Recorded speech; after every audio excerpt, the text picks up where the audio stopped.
Nazywam się Piotr Czaban i witam Was na kanale Czaban robi raban. Miałem opowiadać o muzyce i przyrodzie. Jednak od 2021 roku informuję głównie o kryzysie humanitarnym, który nadal trwa. I dzieje się tu, gdzie mieszkam, czyli na Podlasiu, na pograniczu polsko-białoruskim. Czasami poruszam też inne ważne dla mnie tematy. Wszystkie moje publikacje powstają dzięki wsparciu patronów na portalu patronite.pl/Czaban robi raban. Jeżeli uważasz, że to co robię jest ważne, dołącz do tego grona. Z kolei stawiając mi wirtualną kawę na portalach Subpi i Buy Coffee, stawiasz na niezależne dziennikarstwo.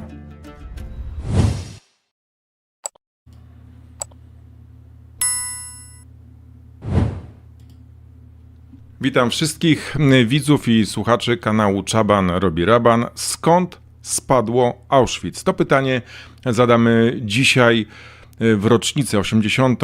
wyzwolenia obozu koncentracyjnego Auschwitz. Czy to zło, które wydarzyło się nie tylko w tym obozie, ale też w innych w czasie II wojny światowej, wzięło się znikąd? Jaka była droga do tej rzezi na skalę przemysłową ludzi, na początku wytykanych palcami, a później tak kompletnie odczłowieczonych, że naziści niemieccy nawet dokonywali tak okrutnych zbrodni, o których trudno mówić, które sobie trudno wyobrazić, ale one miały miejsce. Skąd spadło Auschwitz? Dzisiaj na to pytanie odpowiedzi będzie próbował udzieli Mirosław Miniszewski. Witaj, Mirku. Dobry wieczór. Mirosław Miniszewski, pisarz, wykładowca akademicki, doktor filozofii, ratownik humanitarny, dziennikarz, człowiek o niezwykle olbrzymiej wiedzy, który poświęcił wiele lat swojego życia na badanie faszyzmu i zła. I myślę, że Mirku, jesteś chyba w tym momencie najlepszą, jeżeli chodzi o mój wybór osobą, która mogłaby pochylić się nad tym tematem i też opowiedzieć o historii. Myślę, że to oczywiście będzie też głównym tematem chyba tej naszej rozmowy, człowieka, który zanim wybuchła II wojna światowa, został doprowadzony do takiej desperacji, do takiej sytuacji, co później wykorzystali niemieccy faszyści, by na skalę przemysłową mordować Żydów.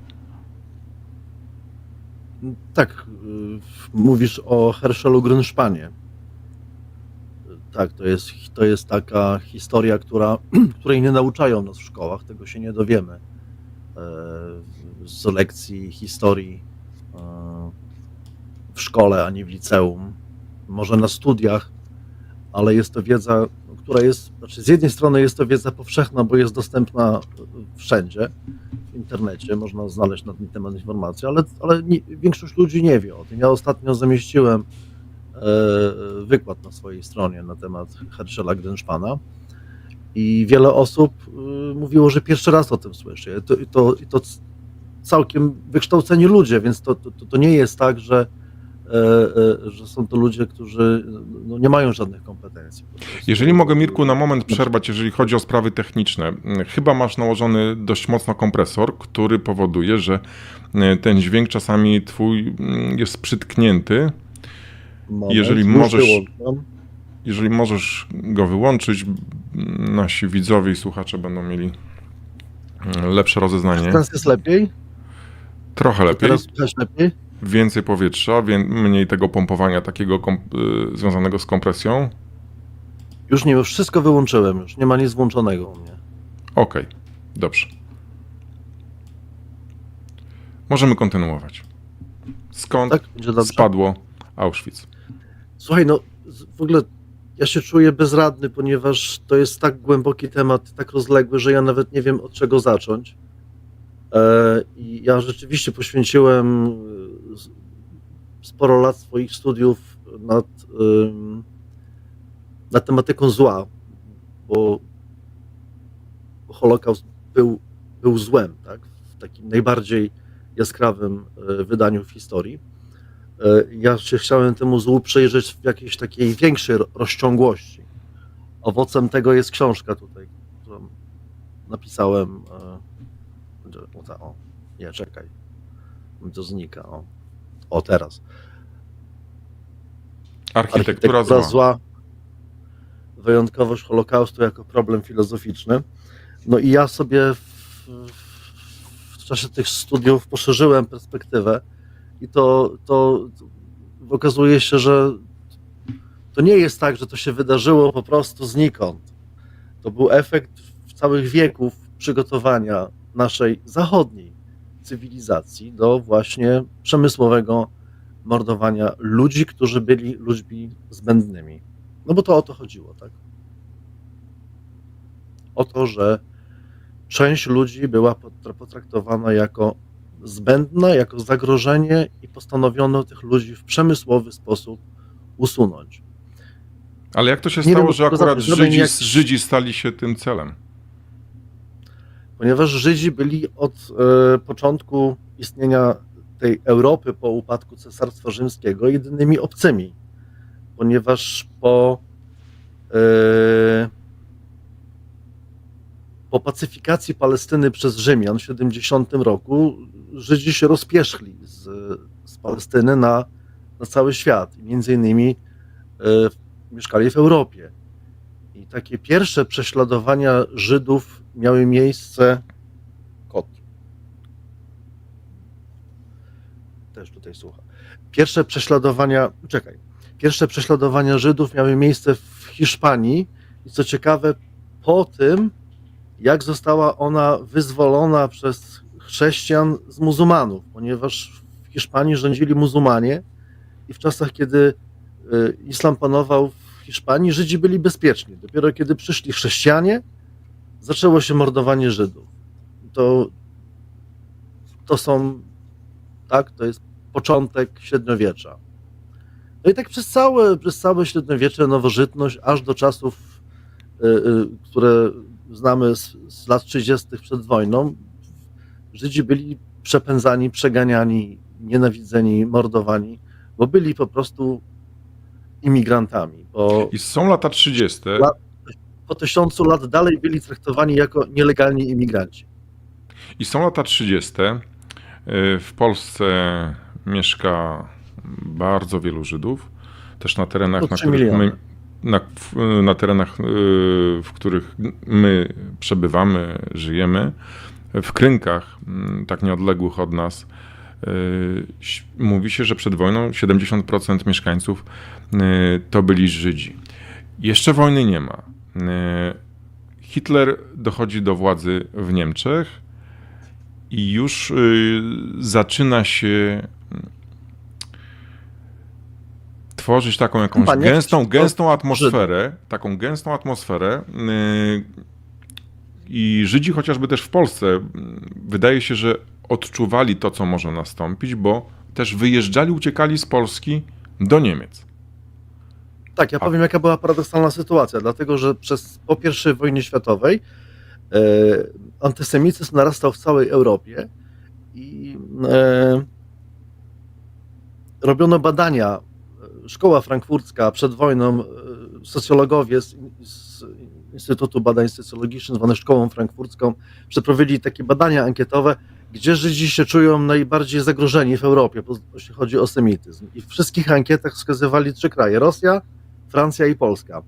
A kiedy mieli określić, w jakim kraju czują się najlepiej i najbezpieczniej, to były Niemcy.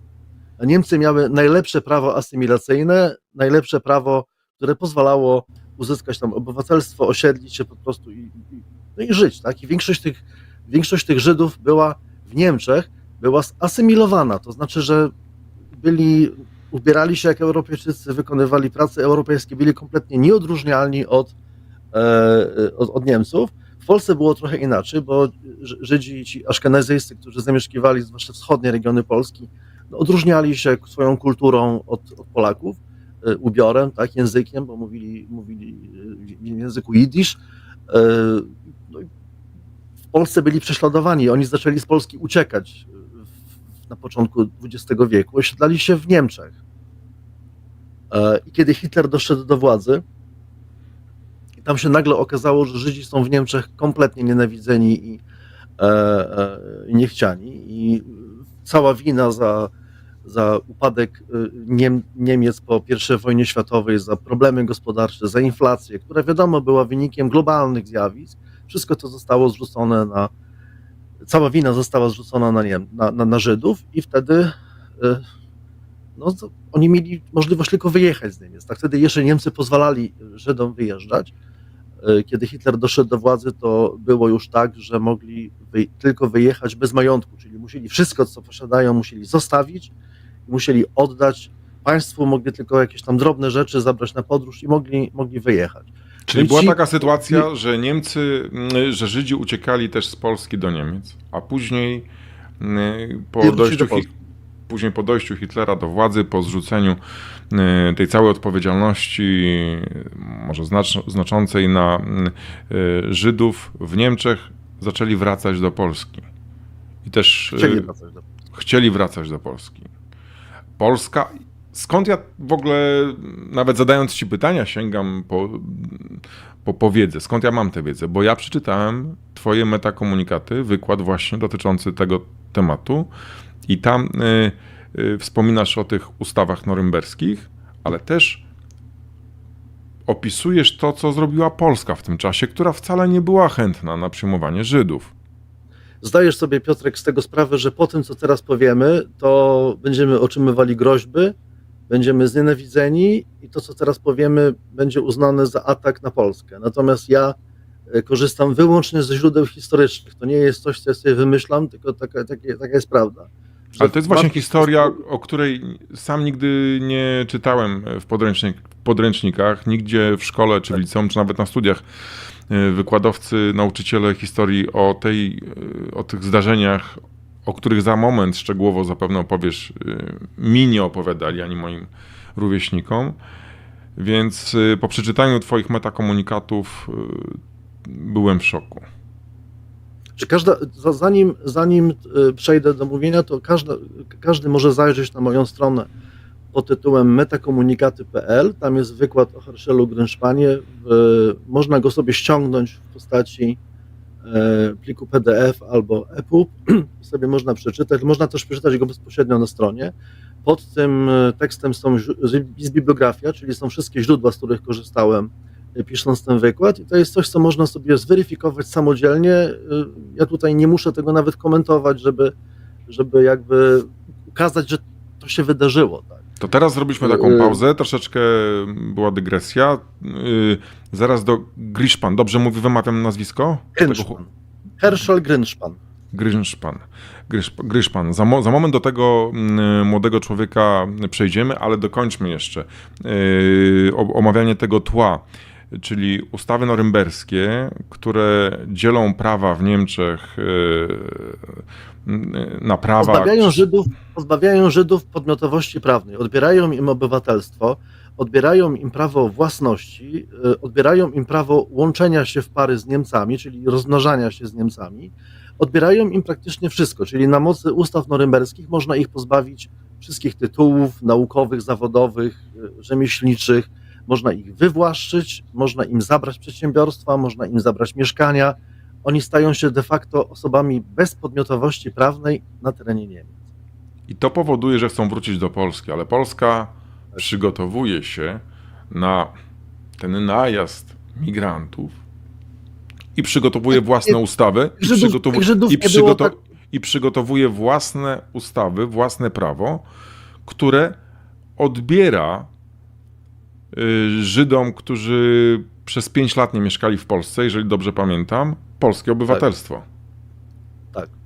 Czyli każdy Żyd, który nie mieszkał w Polsce dłużej niż 5 lat, zostaje na mocy ustawy z marca 1938 roku pozbawiony polskiego obywatelstwa i w związku z tym nie może wrócić do Polski. Więc ci Żydzi, którzy utracili na mocy ustaw norymberskich z 1935 roku obywatelstwo, czy podmiotowość prawną w Niemczech w ogóle, mają polskie obywatelstwo i chcieliby wrócić do Polski, nie mogą, ponieważ też już nie mają obywatelstwa, ponieważ Rzeczpospolita im to obywatelstwo zabrała. Oni stają na przejściach granicznych i chcą wrócić i nie mogą, ponieważ nie są wpuszczani, ponieważ nie są już polskimi obywatelami. Rzeczpospolita Polska nie chciała tych kilkudziesięciu tysięcy Żydów z powrotem Jak się tłumaczyli, z powodów bytowych, lokalowych, gospodarczych, że jest ciężka sytuacja w kraju i oni koczują na zachodniej granicy, na przejściach granicznych. Na pograniczu niemiecko-polskim, polsko-niemieckim. I Tak. teraz przejdźmy do historii tego głównego bohatera, młodego chłopaka, Żyda, który mieszka w Niemczech. Herschel też- Grynszpan tak, wyjechał z rodzicami do Niemiec i mieszkali w Hanowerze. Kiedy miał 15 lat, przepraszam, kiedy miał 17 lat, następuje ten eksodus, czyli próba powrotu do Polski. I on dowiaduje się, że jego rodzina, czyli jego rodzice i siostra utknęli na przejściu granicznym między Niemcami a Polską i nie mogą pojechać ani w jedną, ani w drugą stronę, bo są ściśnięci z dwóch stron. Z jednej strony stoją służby niemieckie, z drugiej strony stoją służby polskie, oni tam siedzą, głodują, umierają z głodu. Nikt nie może tam do nich dotrzeć, tam tylko Czerwony Krzyż jakąś zupę wydaje. No generalnie jest umieralnia. I on dostaje kartkę od swojej siostry do Hanoweru, w którym ona opisuje tą dramatyczną sytuację, w której się znaleźli i to, że oni praktycznie umierają. Więc on, 17-letni chłopak, próbuje uruchomić jakieś swoje kontakty, których nie ma. Jako 17-letni chłopak próbuje gdzieś pójść do jednego urzędu, do drugiego, no wszędzie odbija się od ściany, próbuje po jakichś ambasadach, próbuje dziennikarzy tym zainteresować, nikogo to nie interesuje ta sytuacja, więc jedzie do Paryża, kupuje pistolet, wchodzi do niemieckiej ambasady i oddaje strzał do sekretarza tej ambasady, młodego urzędnika Otto von Radcha. W nadziei na to, że swoim czynem zwróci uwagę na dramatyczną sytuację Żydów na granicy. Dość szybko to opisałeś, jak gdyby całą tę historię, bo dobrze ją znasz, ale wydaje mi się, że warto by było tutaj się zatrzymać i przeanalizować i trochę się postawić na miejscu tego chłopaka, co musiał przeżywać wewnątrz siebie, jakie emocje nim targały, co doprowadziło go do podjęcia właśnie tego kroku takiego ostatecznego. Chciał zaistnieć, chciał, żeby o sprawie tej tragedii Żydów na pograniczu niemiecko-polskim było głośno, żeby ktoś zwrócił uwagę na ich cierpienie. No przecież nie można tak ludzi pozostawiać między służbami dwóch państw uzbrojonymi. Jedno państwo ciebie nie chce ci zabrać wszystko, co wypracowałeś. Drugie, z którego kilka lat temu uciekłeś, nie chce cię przyjąć. Jesteś w beznadziejnej sytuacji. Żeby nas dobrze zrozumieli nasi słuchacze, bo ja się boję, że nas źle zrozumieją. Historia Grynszpana jest opisana w kilkudziesięciu różnych opracowaniach, książkach przez Niemców, przez Polaków, przez Żydów. Gdzieś ma nawet pomnik. Można sobie o tym poczytać. W żadnym z tych opracowań nikt poważny nie próbuje usprawiedliwiać czynu Grynszpana. Zabił niewinnego człowieka. Takie są fakty. Wparował do ambasady i na chybił trafił, zabił akurat Otto von Radcha. Nikt tego nie kwestionuje.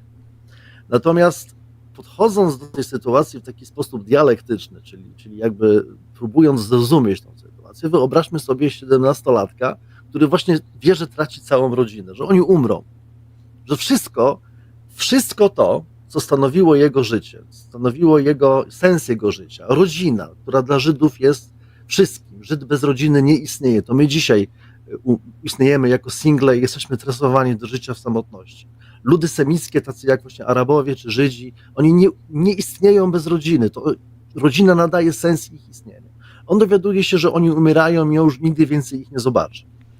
I on próbuje coś zrobić, ale nie może, bo znajduje się w środowisku, w którym z każdych stron grozi mu niebezpieczeństwo.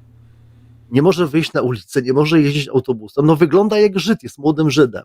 Ma czarne włosy, ciemną karnację, widać, że jest Żydem. Jak to się mówiło kiedyś w tamtych latach, ma zły wygląd.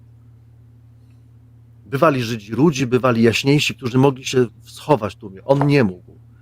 I on nic nie może zrobić. I on po prostu w tym ostatecznym akcie desperacji posługuje się argumentem terrorystycznym, w którym zabija nazistę.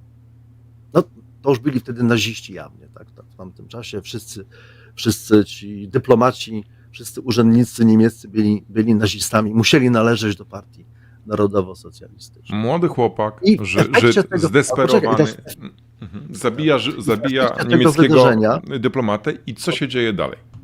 Bo to, że on, to jakby to już jest oczywiste. Chłopak zabił niewinnego człowieka, wydarzyło się morderstwo. Tutaj nikt tego nie kwestionuje.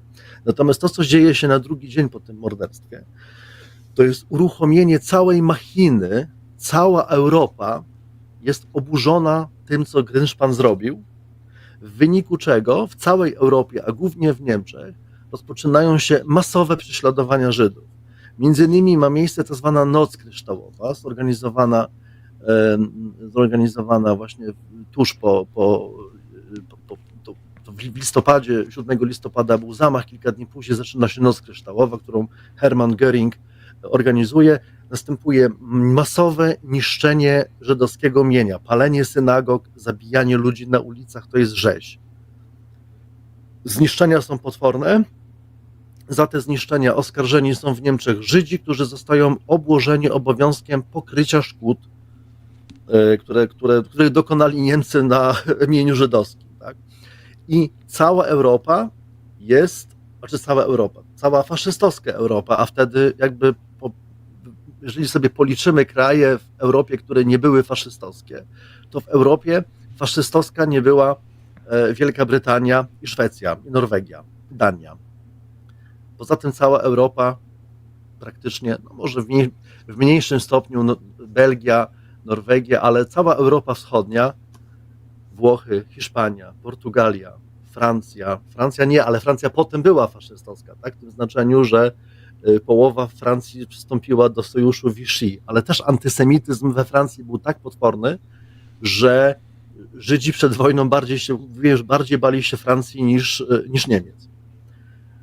Więc on nie ma ten chłopak gdzie uciec, a jednocześnie cała Europa jest przeciwko niemu. I to okazuje się, że ten jeden akt terroru, który jest w wykonaniu tego zdesperowanego 17-latka, nieukształtowanego, zastraszonego, kompletnie rozwalonego psychicznie, jest pretekstem do rozpoczęcia procesu, który zakończy się w efekcie wymordowaniem 6 milionów ludzi do 1945 roku. Czyli w ciągu 10 następnych lat 6 milionów osób zostaje zamordowane. Szukano tylko pretekstu, żeby to rozpocząć. Bo wcześniej Niemcy chcieli tylko Żydów wyrzucić od siebie z Niemiec. Czyli po prostu, żeby oni wyjechali. Były plany zrobienia im kraju na Madagaskarze, że na Madagaskar chcieli. Zresztą pomysł wysłania wszystkich Żydów na Madagaskar był pomysłem rządu Józefa Piłsudskiego. To Polacy wymyślili Madagaskar i Niemcy to podchwycili, że to świetny pomysł, pójdźmy drogą Polaków, Polakom się nie udało, może nam się uda, wyrzućmy wszystkich Żydów na Madagaskar. Problem był taki, że było ich za dużo, tak? Kiedy Niemcy zaczęli zajmować kolejne tereny, okazało się, że na terenie okupowanej Polski, Litwy, Ukrainy, Białorusi mieszka tych Żydów tyle, że nie sposób będzie ich w żaden sposób deportować, można ich tylko zabić. Także czyn Herschela Grynszpana w taki symboliczny sposób zapoczątkowuje rzeź populacji Żydów europejskich. Planowano na konferencji w Wannsee w styczniu 1941 roku, bo Niemcy mieli dokładnie policzonych wszystkich Żydów, ilu jest w Europie. To było 11 milionów osób, planowano wymordować 11 milionów osób, udało się wymordować 6. Czy myślisz, Mirku, że gdyby nie to którego sprawcą był Grynszpan, to nie byłoby tych milionowych, przemysłowych mordów? No tutaj zadajesz pytanie, na które historycy, ja nie jestem co prawda historykiem, ale historycy odpowiadają, że takie gdybanie nie ma sensu. To znaczy, no wydarzyło się to, co się wydarzyło i poszło tak, jak poszło. Być może gdyby nie to inny powód by znaleziono. Szukano po prostu powodu, to był tylko pretekst. Sytuacja była tak napięta, że cokolwiek by się wydarzyło, byłoby powodem do tego typu rzeczy. Ale niewątpliwie ten zamach terrorystyczny Herschela Grynszpana był momentem zainicjowania procesu, który skończył się między innymi w Auschwitz, z którego wyzwolenia dzisiaj rocznicę obchodzimy. Tam też w swoim wykładzie opisywałeś ten proces, jak ta niemiecka propaganda, sam Goebbels był zainteresowany wykorzystaniem historii Grynszpana do podkręcenia jeszcze tej nienawiści wobec Żydów. Oczywiście. Bo to było złoto, no to był piękny przykład. Zobaczcie, przecież my musimy się ich pozbyć, bo zobaczcie, co oni robią. Spójrzcie, sami macie przykład. Przyszedł i zamordował niewinnego człowieka. Tacy są właśnie Żydzi. Wszyscy Żydzi są tacy. I myślę, że też niemieccy faszyści, zajmując między innymi Polskę, to wykorzystywali też ten przykład i to oni musieli długo wmawiać też Polakom, na przykład tym, którzy mieszkali w Jedwabnem, hej, można zabijać. Wiem, do czego dążysz. Jedynym krajem europejskim, który uratował wszystkich swoich Żydów, była Dania. Na szczęście miała ich niewielu, ale wszystkich Żydów, jak król Chrystian dowiedział się, że Żydzi mają nosić gwiazdę Dawida, sam pierwszy założył gwiazdę Dawida na swoje ubranie. Jak dowiedział się, że byli już okupowani i dostali od Niemców rozkaz, że mają wyłapać, policja duńska ma wyłapać wszystkich Żydów i Niemcom dostarczyć, to oni ich wszystkich wyłapali w ciągu jednej nocy, uruchomili całą swoją flotę prywatną, handlową i każdą inną i wszystkich Żydów w ciągu jednej nocy wywieźli do Szwecji, znaczy popłynęli do Szwecji. Wszyscy Żydzi. Natomiast tam była trochę inna sytuacja. Po pierwsze, w Danii ani w żadnym innym kraju oprócz Polski i Ukrainy za udzielanie pomocy Żydom nie groziła śmierć. Więc król Chrystian mógł to zrobić, ludzie mogli to zrobić, ponieważ po Polsce za udzielenie pomocy Żydom groziła śmierć. I teraz ja wiem do czego, bo tu dyskusja się toczy, czy Polacy są współwinni Holokaustu, czy nie są. To jest pytanie jest postawione zupełnie bez sensu, ponieważ co to znaczy Polacy są byli przeciwko, czy byli za? Byli w całej Europie tacy ludzie, którzy współczuli Żydom i ich ratowali, i byli tacy, którzy ich nienawidzili i ich mordowali. To nie miało związku z narodowością. To nie jest tak, że w Polsce byli jacyś specyficzni ludzie nastawieni negatywnie do Żydów. Cała Europa nienawidziła Żydów od samego początku. Już cała liturgia chrześcijańska, teologia chrześcijańska, która obwiniała Żydów za śmierć Pana Jezusa, była zawsze nastawiona do ich prześladowania. Pierwsze getta w Rzymie w średniowieczu nakazał budować papież Paweł III, który bullą pod tytułem Cum nimis absurdum nakazał budowanie pierwszych gett w Rzymie dla Żydów. I to nie jest tak, że to się nagle wydarzyło i że Polacy są w jakiś szczególny sposób predestynowani do tego, żeby uczestniczyć w Holokauście. W Holokauście uczestniczyła cała Europa, ale w przeciwieństwie na przykład, bo w Polsce rzeczywiście były sytuacje, że Żydów mordowano, tak? No mamy fakty historyczne, ale żaden Polak nie uczestniczył systemowo w mordowaniu Żydów, tak jak to miało miejsce we Francji, bo Francja własnymi pociągami, kolejami francuskimi woziła francuskich Żydów do tego Auschwitz. Już było wiadomo, że alianci są w Europie, a Francja dalej woziła Żydów do Auschwitz. W Rumunii antysemityzm rumuński miał taki charakter, że kiedy Adolf Eichmann wysłał SS-manów, żeby szkolili Rumunów do eksterminacji Żydów, to jak ci SS-mani już zaprawieni w mordowaniu zobaczyli, co Rumuni robią z Żydami, to wymiotowali na ten widok, ponieważ Niemcy wykonywali ten Holokaust, można tak powiedzieć, technicznie. Oni wykonywali to w taki sposób, żeby jak najmniej mieć z tym kontaktu.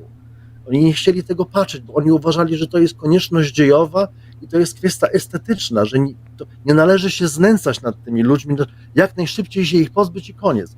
Rumuni mordowali za pomocą noży. To samo Węgrzy. Co ciekawe, faszyzm włoski nie był w ogóle antysemicki, bo Mussolini uważał, że rasizm jest pomysłem idiotycznym. I 30% członków partii faszystowskiej we Włoszech to byli Żydzi.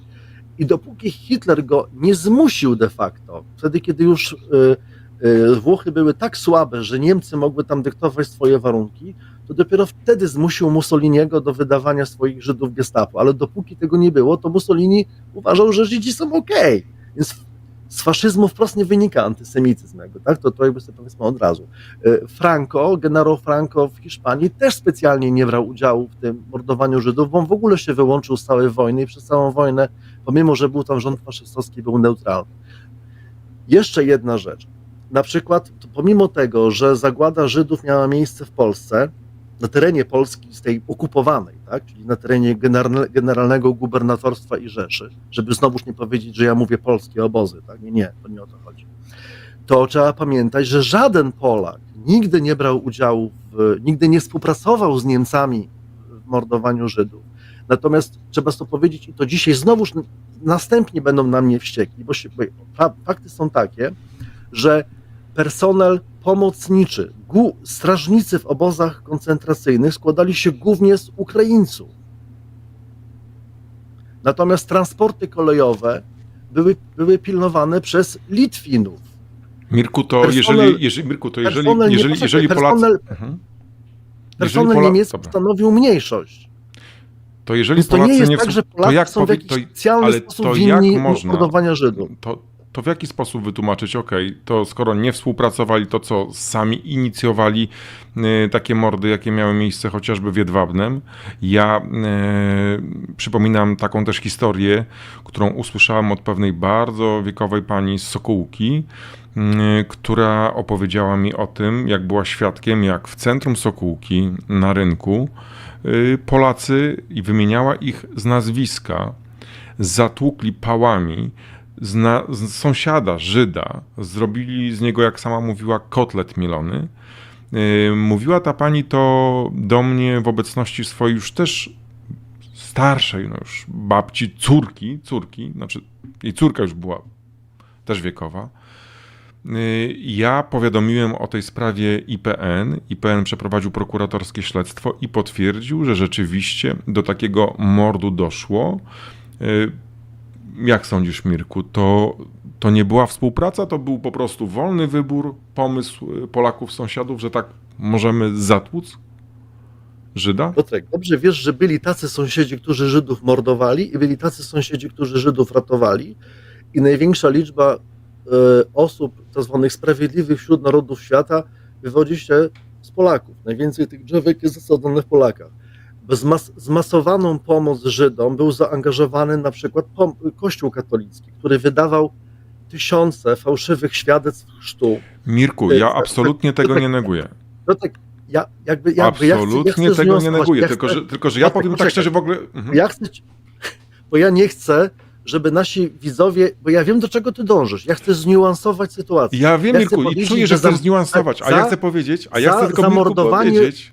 Ja wiem, tylko chcę powiedzieć, że dzisiaj cały dzień byłem przy komputerze, pracowaliśmy, dzisiaj mieliśmy program na żywo z Pawłem Wrabcem, też artykuły zamieszczałem na stronie i dopiero wieczorem mogłem włączyć telewizję. Obejrzałem TVN24, gdzie była relacja właśnie z obchodów uroczystości w Auschwitz.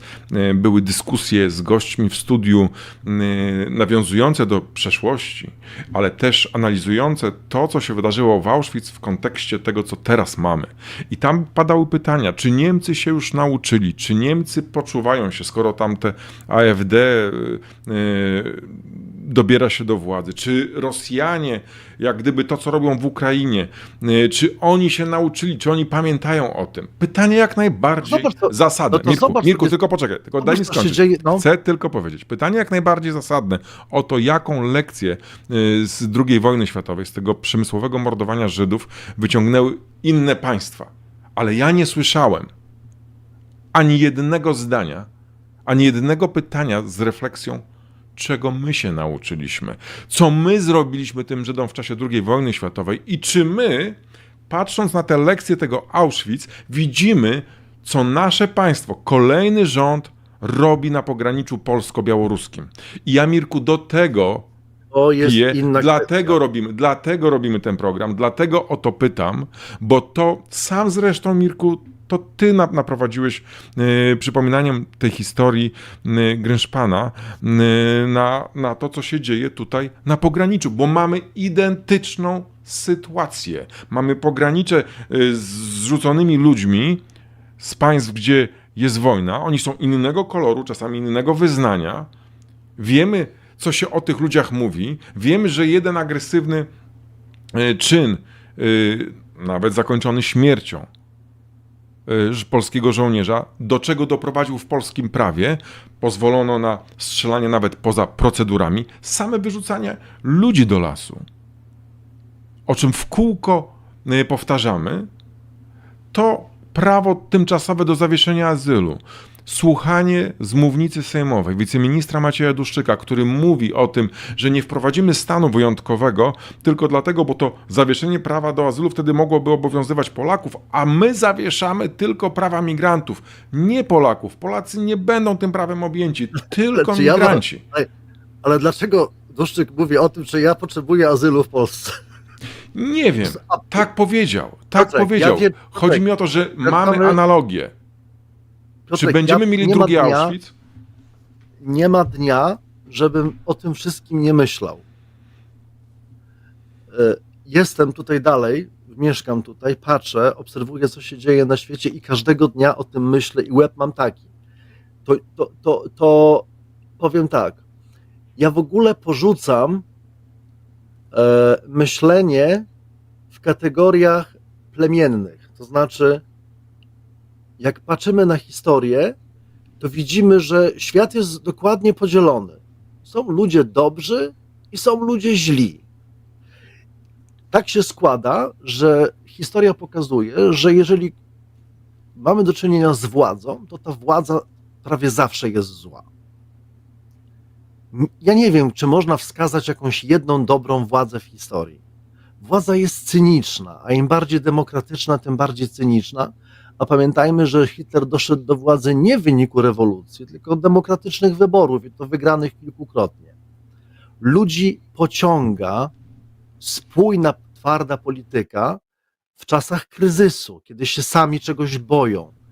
I ponieważ większość ludzi nie myśli, łatwo ich przeformatować na konkretny typ działań. Kiedy mówisz mi, czy Niemcy wyciągnęli, to wydaje mi się, że tak. Dzisiaj pod bramą brandenburską kilkadziesiąt tysięcy protestuje przeciwko zmianie polityki migracyjnej Niemiec i protestują przeciwko planom koalicyjnym z AfD.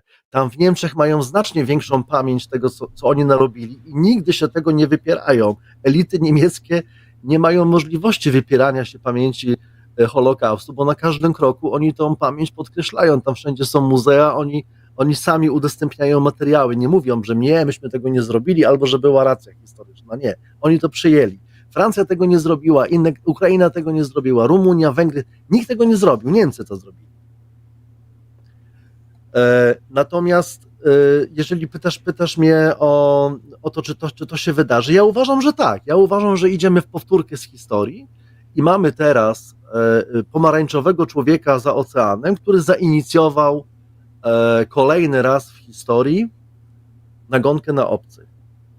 Ponieważ podobnie jak po II wojnie światowej, wielki kryzys spowodował, że wszędzie było źle, była inflacja, ludzie nie mieli roboty, wszystko się waliło, nikt nie wiedział, do czego to dąży. Trzeba w takiej sytuacji znaleźć winnego. To jest naturalny mechanizm każdej władzy. W Rzymie, kiedy był kryzys, oskarżano chrześcijan. Potem, kiedy był kryzys w Europie, oskarżano muzułmanów. Zawsze kogoś oskarżamy. Potem Żydów.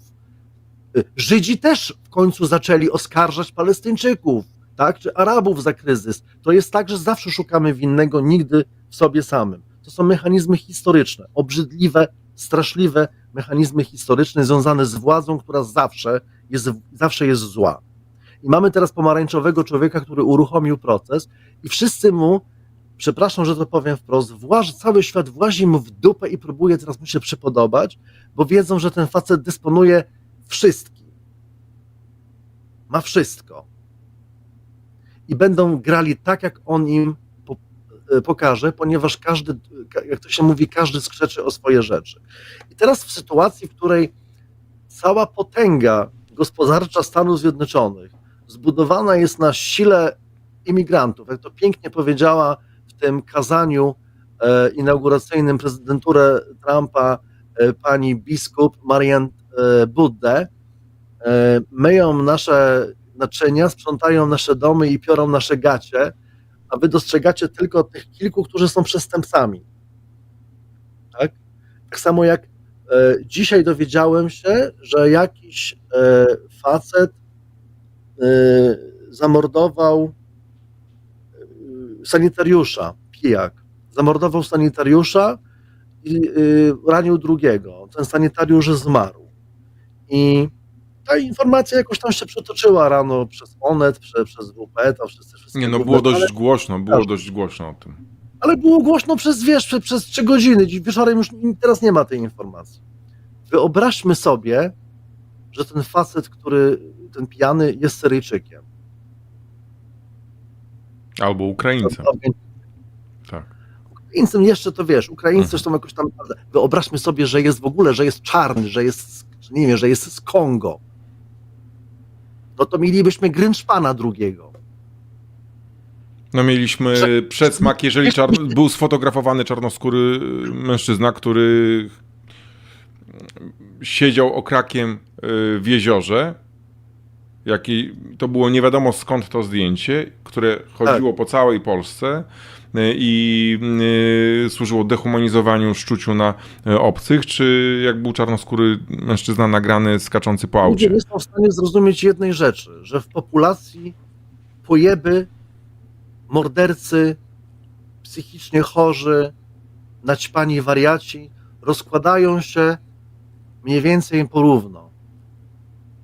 I oczywiście, jeżeli przyjedzie do Europy kilkaset tysięcy czy milionów ludzi skądś, to na prawach statystyki będzie ktoś ze sprutym beretem.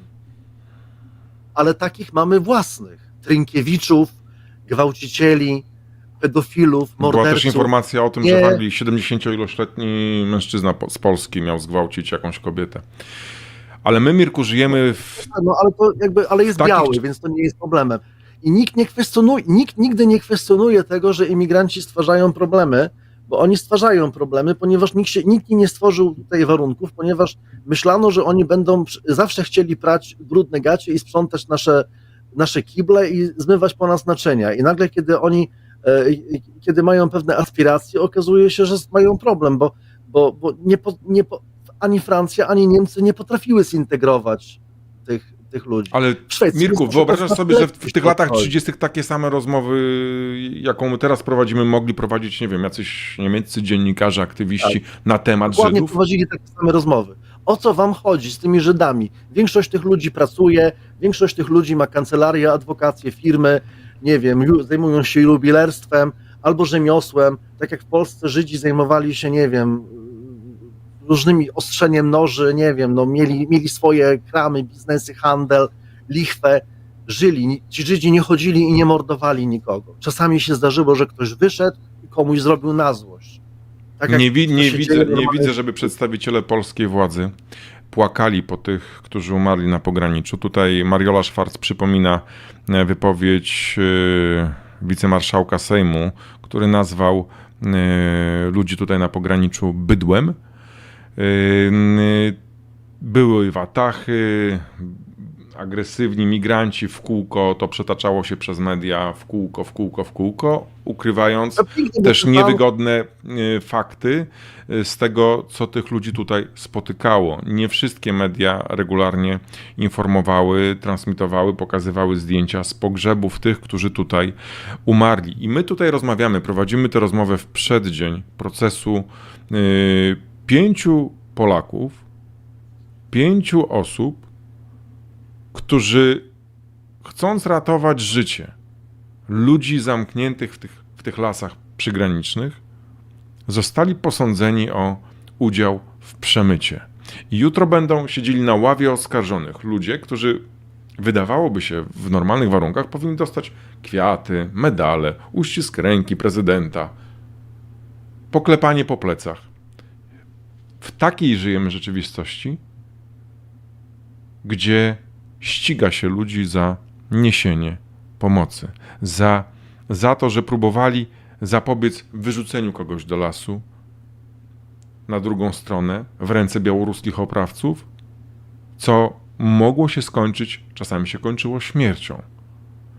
I w rocznicę wyzwolenia więźniów z obozu Auschwitz, gdzie jest właśnie w telewizji tak wspominane to szeroko i wszyscy z taką nabożną czcią wspominają to słusznie. Zapominają i milczą i udają, że nie ma tych wywózek, że nie ma tych Wiesz, kiedy zaczęto zajmować się Holokaustem w Europie? Kiedy pierwszy raz pojawiło się w ogóle pojęcie Holokaustu po II wojnie światowej, ono się pojawiło dopiero w latach 70. w New York Timesie. Przez 30 lat prawie Europa nie chciała pamiętać o Holokauście. Procesy norymberskie nie odbywały się wprost za Holokaust. One były za wywołanie wojny napastniczej, za zbrodnie przeciwko pokojowi i tak dalej. Sami Żydzi, którzy zakładali państwo Izrael, w swoich rodzinach nie mogli rozmawiać o Holokauście, bo nikt nie chciał tego słuchać. Nikt nie był w stanie z ludźmi żyjących w tamtych czasach zrozumieć, co się wydarzyło. A po drodze mieliśmy 68 rok. Ale to zawsze przychodzi do nas później. Tak jak dżinsy 501 były modne w zachodniej Europie w latach 80., to myśmy to w 90. nosili. Zawsze do nas dociera to później. Chodzi mi o to, że potrafię sobie wyobrazić taką przyszłość, bo to, że to się będzie działo coraz gorzej, to ja jestem przekonany. Boję się, że dojdzie do rzeczy, bo historia pokazuje, że niestety może dojść do takiej powtórki, jak miało. Obozy koncentracyjne to jest cały czas coś, co może się na nowo wydarzyć, zupełnie w bardziej subtelnym, ale jednak pewnym powtarzającym się akcie historycznym. Tak.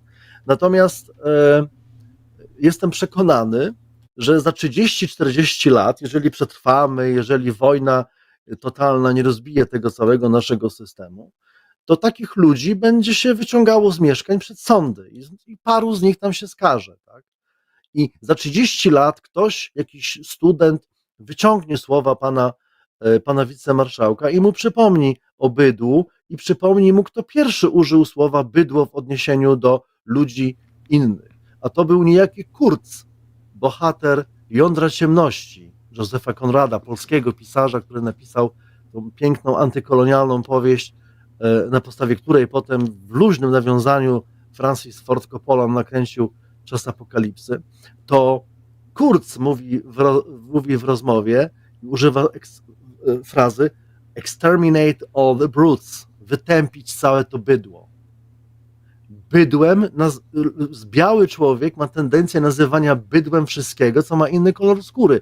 Bydłem byli Native Americans, tak, czyli dobry Indianin, martwy Indianin. Używa, tak?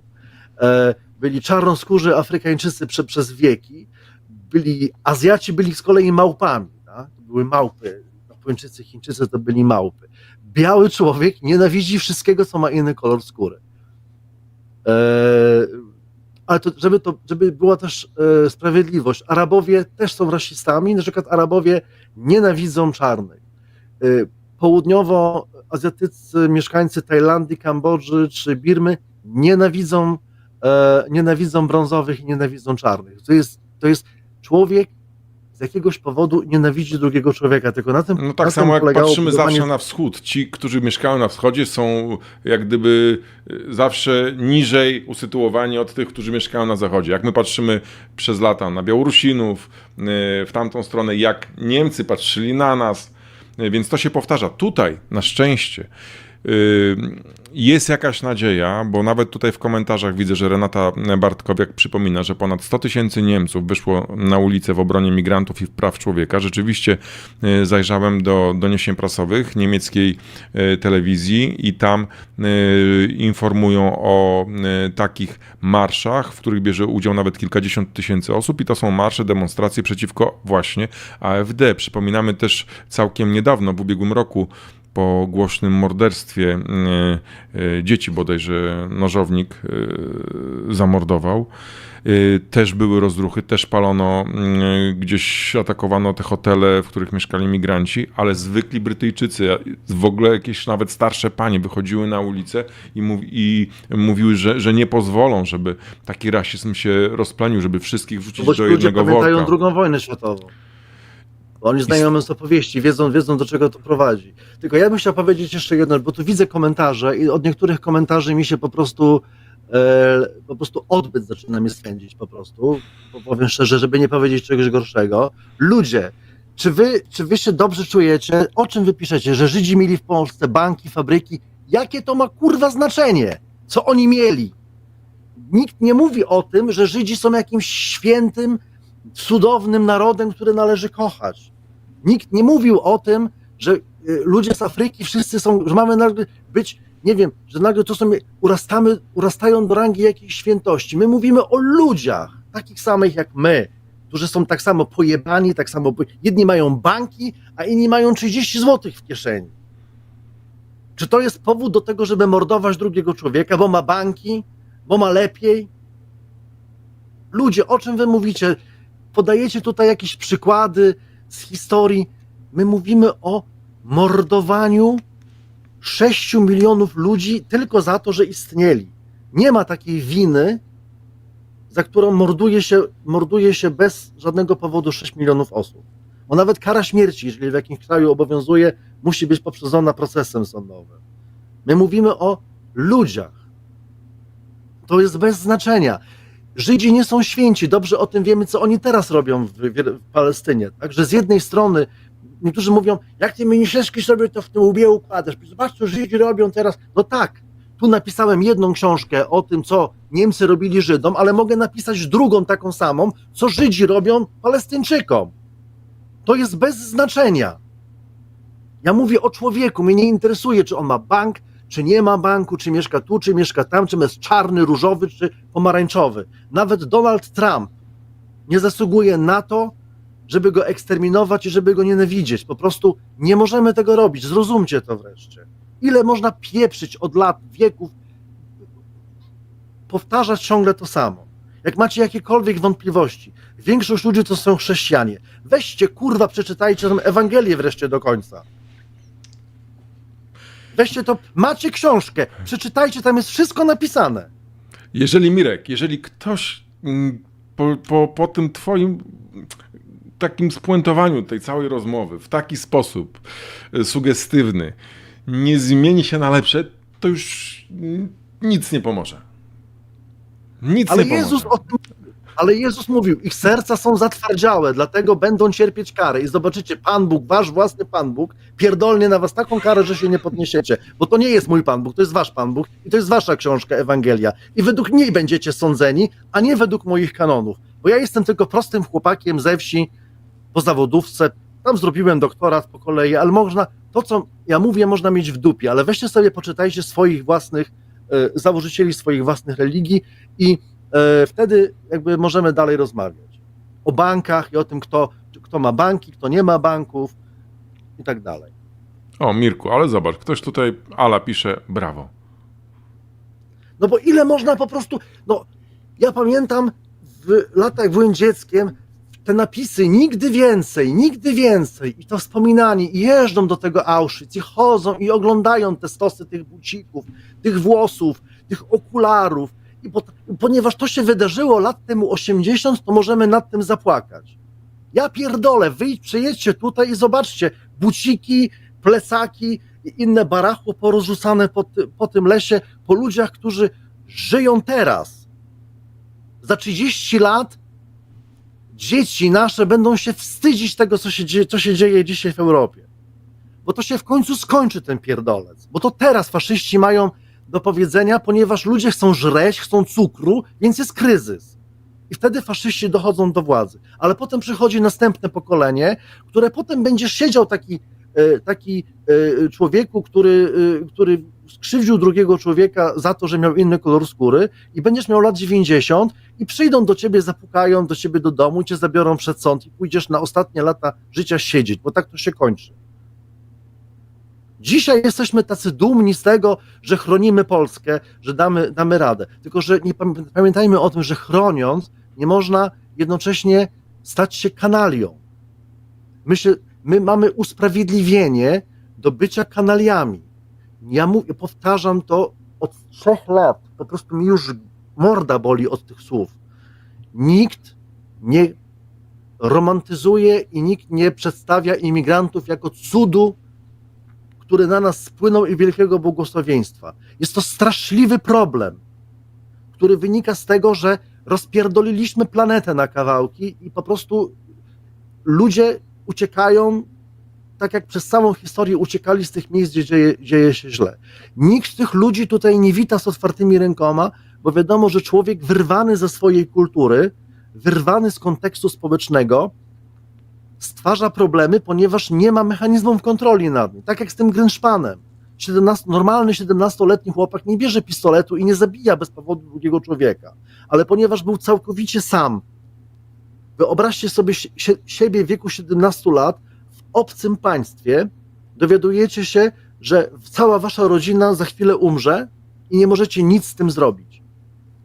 Nie macie żadnych mechanizmów kontroli, ponieważ nie ma cioci, nie ma babci, nie ma mamy, nie ma brata, nie ma nawet nauczycielki, która może powiedzieć: nie idź, nie zabijaj, bądź dobrym człowiekiem, bo to, że zabijesz tego dyplomatę, to nic nie zmieni, to będzie jeszcze gorzej. Nie ma nikogo takiego i on idzie i zabija. I wiemy o tym, że ci ludzie wyrwani z tej Afryki, z tej Azji, którzy tutaj przyjeżdżają, a wiemy, jakie oni mają historie za sobą, bo ja słyszałem te opowieści o tym, jak mi chłopak opowiada, że siedział, jadł śniadanie, nagle pierdolnęła bomba i jego matkę rozprysło po ścianach.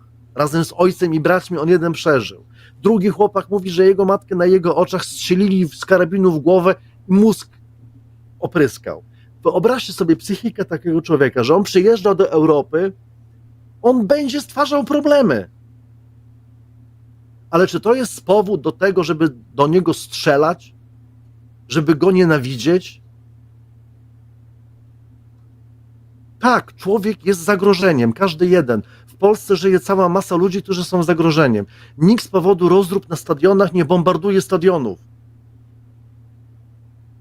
Nikt nie otacza stadionów zasiekami. Nikt nie otacza trudnych dzielnic w Polsce zasiekami i czołgami. Są takie dzielnice w moim rodzinnym mieście Bydgoszczy, gdzie do dzisiaj nie można wejść, bo ci po prostu łeb odrąbią. I to są Polacy, katolicy, oni nam przechodzą do kościoła w niedzielę.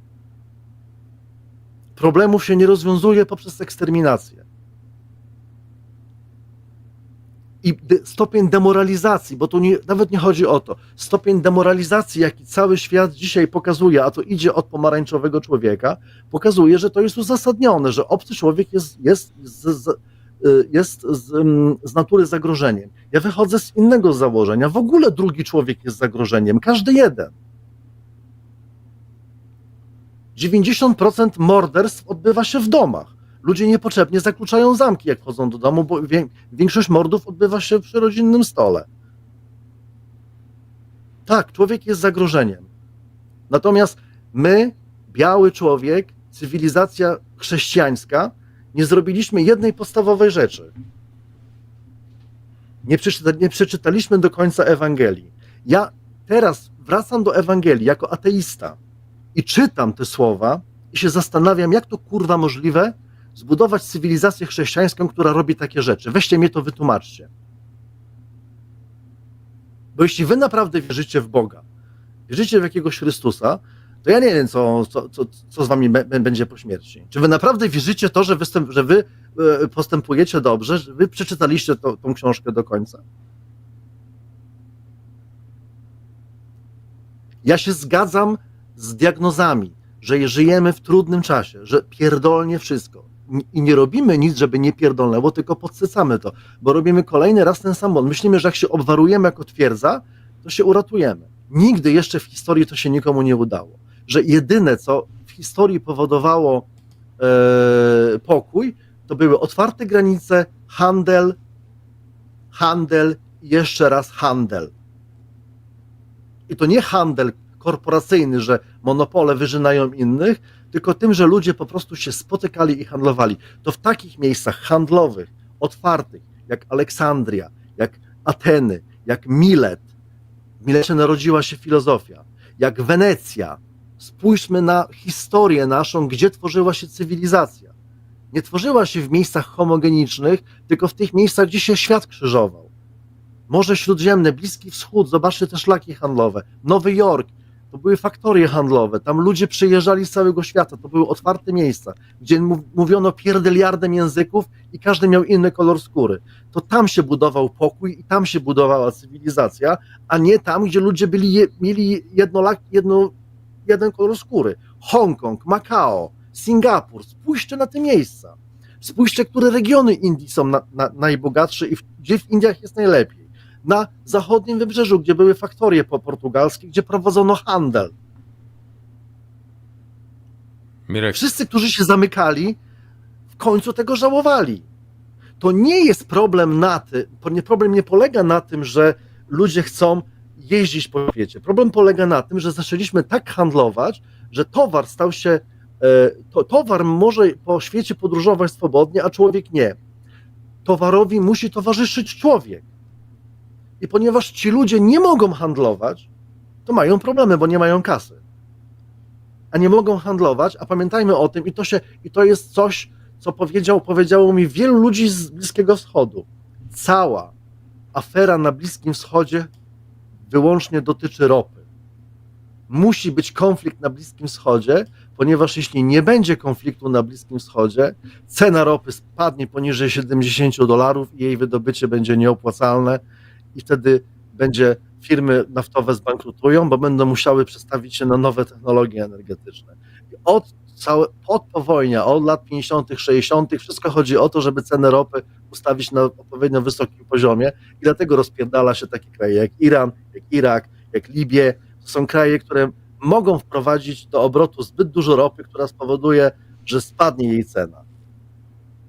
A skąd to wiemy? Bo Trump teraz to powiedział, że namówi OPEC do zwiększenia wydobycia, cena ropy spadnie poniżej $60 i Rosja zbankrutuje. Zachód na to stać, żeby przez jakiś czas sprzedawać ropę po $60 za baryłkę. Rosji nie.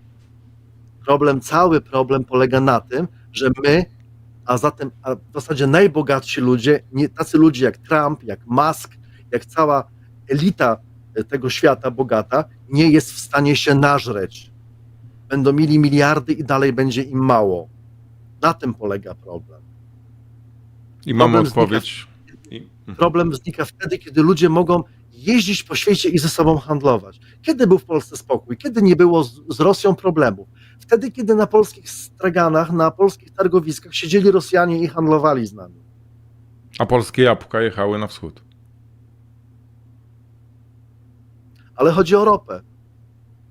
Nie łudźcie się, że chodzi o coś innego. I szczuje się nas jednych na drugich po to, żeby napychać kabzę bogatym. Ponieważ konflikty i wojny dają im zarobek, a nie nam. Bo w czasach pokoju zarobek jest rozproszony, jest zoptymalizowany na mniejsze podmioty i więcej ludzi ma w tym udział. A to nie chodzi o to, żebyśmy mieli w tym udział. Chodzi o to, żebyśmy się zagryźli nawzajem na śmierć. Mirku, dziękuję Ci za Twoją wiedzę, za emocje. Tutaj ktoś pisze Ardwu, dziękuję Kosmosie za Mirka. Takiego Mirka mi trzeba. To chyba też pisała Agata Kluczewska, Jolanta Klimkiewicz, Made Humanity Great Again. Dużo dobrych słów, Mirku. Dziękuję za to, że oglądacie, że komentujecie. I jeżeli mogę powiedzieć po większą dawkę wiedzy, gdzie Mirek przeprowadzi was przez wiele różnych, zaskakujących czasami historii, ale znakomicie opracowanych, zapraszam was na strony Mirka, na facebookowe i nie tylko, na YouTube'a, gdzie znajdziecie archiwalne wydania programów Metakomunikaty. W ostatnim czasie Mirek też zamieszczał w formie pisemnej wykłady, między innymi ten o Grynszpanie, o którym dzisiaj opowiadał. Warto czytać, znakomicie opisane, znakomicie przeanalizowane i też poparte, jak Mirek wcześniej wspominał, bibliografią. Dlatego jeżeli mogę was prosić, jeżeli chcemy więcej takiego Mirka, odwiedźcie Mirka Patronite'a, tam znajdziecie miejsce, gdzie możecie właśnie chociażby drobną kwotą, ale wesprzeć pracę taką akademicką, naukową Mirka, który się tą pracą też później z nami właśnie tak jak dzisiaj dzieli. Ten link do Patronite, do profilu na stronie Patronite Mirosława Mieniszewskiego znajdziecie w opisie dzisiejszego programu. Jeszcze Mirku, coś na koniec chciałeś dodać? Dwie rzeczy. Po pierwsze, przepraszam, że kląłem, ale w ten sposób ja reguluję swoje emocje i po takim programie nie będę musiał jechać do szpitala. Mogę teraz oddać się, zacznę, bo oglądałem horror zanim tu trafiłem i teraz przejdę dalej do oglądania, a mogę to zrobić dzięki temu, że kląłem, więc przepraszam za słowa, ale no. A druga rzecz jest taka, zanim zaczniecie czytać jakiekolwiek książki, przeczytajcie tą jedną najważniejszą, fundamentalną dla kultury zachodniej. Przeczytajcie sobie Ewangelię Chrystusową. Tam jest wszystko napisane, tam nie potrzeba już nic więcej. Kochaj bliźniego. Mówię to jako ateista. Ale pastor Krzysztof Flasza zawsze mówił, że jesteś chrześcijaninem. Co zresztą dzisiaj udowodniłeś, zwłaszcza na koniec programu. Mirku, dziękuję ślicznie. Ludzie, naprawdę, ludzie, myślcie samodzielnie, wyciągajcie wnioski z własnych myśli. Nie fiksujcie się na własnych myślach, bo to, co ja dzisiaj wam mówię, to jest wynik tego, że ja myślę też sam ze sobą, że ja sam mam w głowie różnego rodzaju problemy i sam siebie krytykuję. Zanim ja wam powiem, co ja mówię, to ja to wcześniej 20 razy przemyślę. Myślmy o tym, co mówimy. Nie pieprzmy głupot, że Żydzi mieli banki. Tak, mieli banki. Bardzo dobrze, że mieli banki. Mirku, to był chyba jakiś też użytkownik, który komentarze takie wstawiał, którego ostatecznie zablokowałem po jakimś wpisie. Więc to spełnił swoją rolę, zdenerwował ciebie, ale przez to też nasza rozmowa nabrała jakiejś temperatury. Spokojnej nocy, Mirku. Dziękuję wam wszystkim i widzimy się przed sądem w Hajnówce, przed procesem piątki. 10:30 demonstracja solidarnościowa, a o 11:30 rusza proces ludzi oskarżonych o udział w przemycie, chociaż tak naprawdę ratowali uchodźców, imigrantów tutaj na pograniczu. Solidaryzujemy się z wami. Wszystkiego dobrego, będzie dobrze. Trzymajcie się, Mirku. Spokojnej i dobrej nocy. Dobranoc.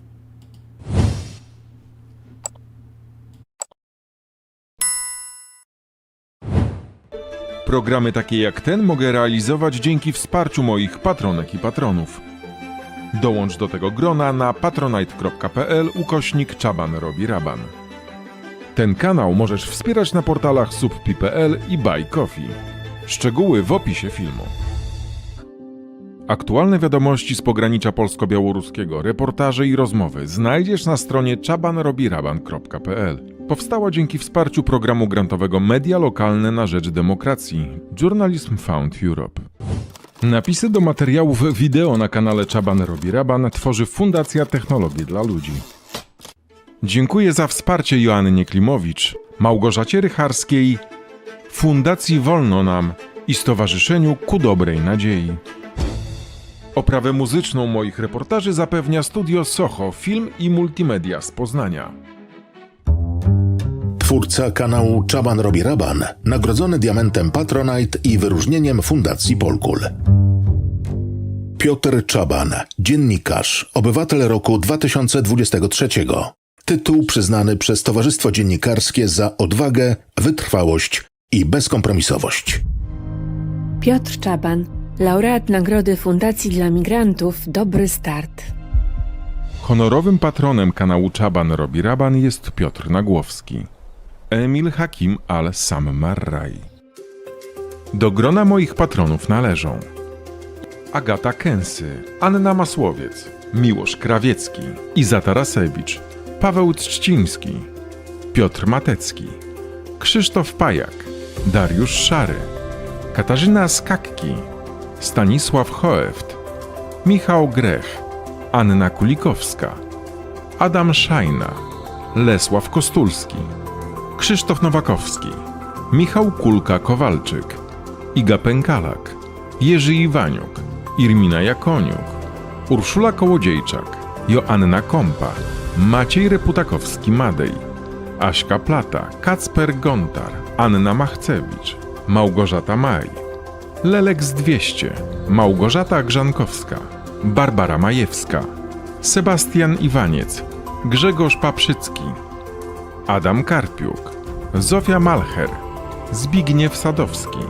Witold Ściślak, Jan Kaliszewski, Jarosław Magielski, Katarzyna Woch, Ewa Jeronim, Małgorzata Pietrowska, Wawrzyniec Mąkinia, Anna Guzek, Olga Hajda, Darek Mickiewicz, Ruslan Abdullah, Katarzyna Mitros, Krystyna Kilde, Małgorzata Szczecina, Krzysztof Jania, Weronika Szawara, Adam, Anna Domanowska, Jakub Górnicki, Grażyna Przybyszewska, Iwanka Sudek, Katarzyna Szastok, Klara Półmrok, Julita Białobłocka, Robert Gola, Gabriela Wiktorowicz, Danuta Dowiat, Karolina Kuzema, Barbara Joanna Mrozińska-Badura, Mateusz Wojak, Patrice Senekal, Paweł Pacyński, Arwo Pole, Jerzy Machnikowski, Małgorzata Staszewska, Barbara Pomorska, Małgorzata Kłuszewska, Agnieszka Wrzaskowska,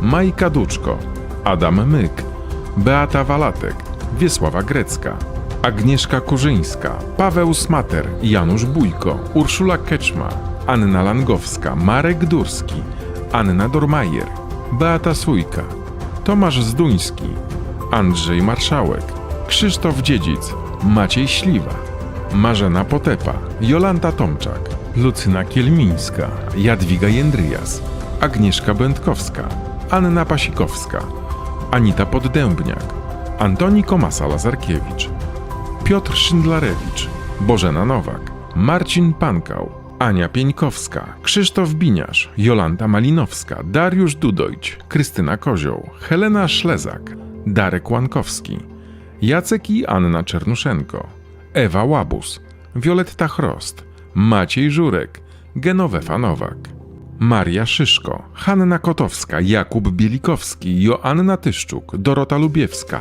Dawid Weisbrod, Bogna Badowiec, Anna Mrowiec, Joanna Karbowska-Bebel, Aleksandra Bolczyk-Szephert, Marlena Fatyga, Basia Madej, Katarzyna Więciorek, Aleksandra Lipowska, Marcin Pyrzyk, Ewa Tarasewicz, Bartosz Romanek, Maciej Handzlewicz-Wacławek, Gosia Adamczyk, Agnieszka Wolska, Iwona Skoneczna, Agnieszka Grondas, Aga Lys, Adhina Jędrzejczyk, Kasia Kruszewska, Magdalena Babral, Karolina Górecka, Tomasz Białecki, Basia Andrysiak, Paweł Podkościelny, Dariusz Grochal, Krystyna Ostrowska-Cichocka, Katarzyna Pasek, Ola Okońska, Agata Sulikowska-Dejena, Dorota Gabała, Agnieszka Laska, Ania Rabczyńska, Monika Uziębło, Małgorzata Majewska, Anna Mazan, Ludmiła Śliwieńska, Wiola Hitro, Maciej Jasiuczenia, Ewa Schmidt-Mendoza, Marita Adamska, Anna Oryńska, Tomasz Czech, Magda Zielińska, Wojtek Buczyński, Joanna Przewłocka, Kryśka Zdziechowska, Marek i Magda z Torunia, Katarzyna Mielec, Agnieszka R. Jobda, Wojtek Trzciński, Michał Słowik, Justyna Rochon, Iza Brodnicka, Anita Głowińska, Katarzyna Sztop-Rutkowska, Agata Bonenberg, Gosia Drozd, Katarzyna Szatyłowicz, Tomasz Barczak, Magdalena Klemensowicz, Magda Czarkowska, Marta Wieszczycka i Ewa Wdowiak. W ostatnim czasie na portalach Buy Coffee i Subpi.pl wsparli mnie Joanna Bo, Ewa Gorący, Agata Kęsy, Ewa Ber, Lucyna Żeliszczak, Maciek Tarmas, Łukasz, Lesław Kostulski, Agnieszka, Magdalena Porębska, Hanna Rzadkosz-Florkowska, Olga Karolczyk, Ewa, Leszek Górka, Dariusz Szary, Sebastian Cieśla, Irmina Szkarłap, Agnieszka, Danuta Rakowska, Aurelia Kotkiewicz, Renata Zbierańska, Grażyna Brzozowska, Jolanta Zasadzka, Roman, Piotr, Paweł Stasiak, Elżbieta, Dorka Baj, Stanisław Konieczny, Lesław Kostulski, Anita Głowińska, Groszek, Tamara Kowalewska, Piotrek Jasiewicz, Marlena Fatyga, Małgorzata Sajkiewicz-Kręt i Jolanta Tomczak. Wszystkim Wam dziękuję z całego serca. Jesteście częścią redakcji Czaban robi Raban. Do usłyszenia i do zobaczenia.